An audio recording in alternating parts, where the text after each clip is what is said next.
basically WordPress and this hosting company called WP Engine have gotten into this legal battle over trademarks, and it's gotten really messy and really dramatic. And it's a really complicated situation too, because it turns out WordPress has this incredibly complex like corporate structure. It's very Byzantine. It's worse than Mozilla, honestly. It's like just ridiculously confusing. So there's like a lot of different entities involved, but basically what it comes down to is WordPress is developed by this foundation called the WordPress Foundation, and WordPress is also a product on WordPress.com that's sold by a company called Automatic. And this person named Matt Mullenweg is in charge of both of these entities.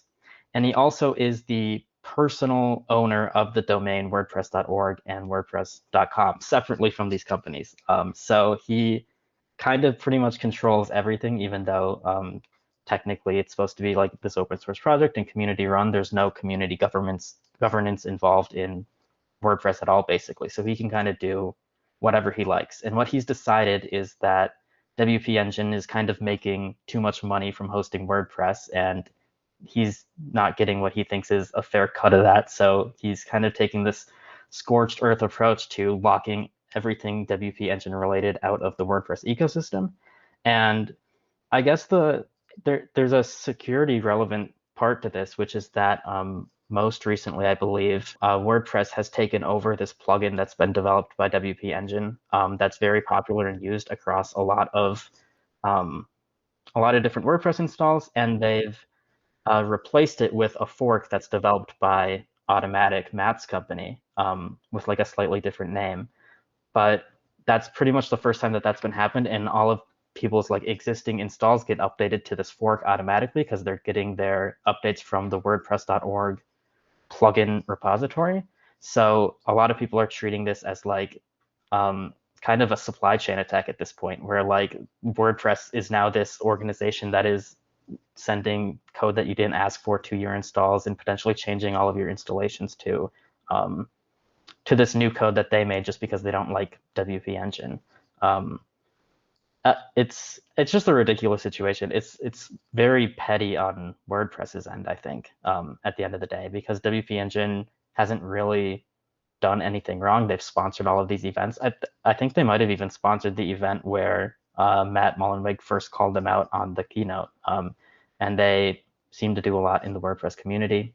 And more importantly, they're not really in violation of any of WordPress's trademark policies that they had, even though Matt claims otherwise. So it's just a lot of drama, basically.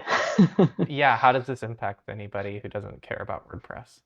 Myself It's just included. the main thing is like because so many sites run WordPress and so many WordPress sites are hosted on WP Engine, there's a lot of potential security issues that are going to be cropping up if WP Engine websites aren't able to get updates, for example, or if WordPress is going to change the code of WP Engine customers to something automatic related.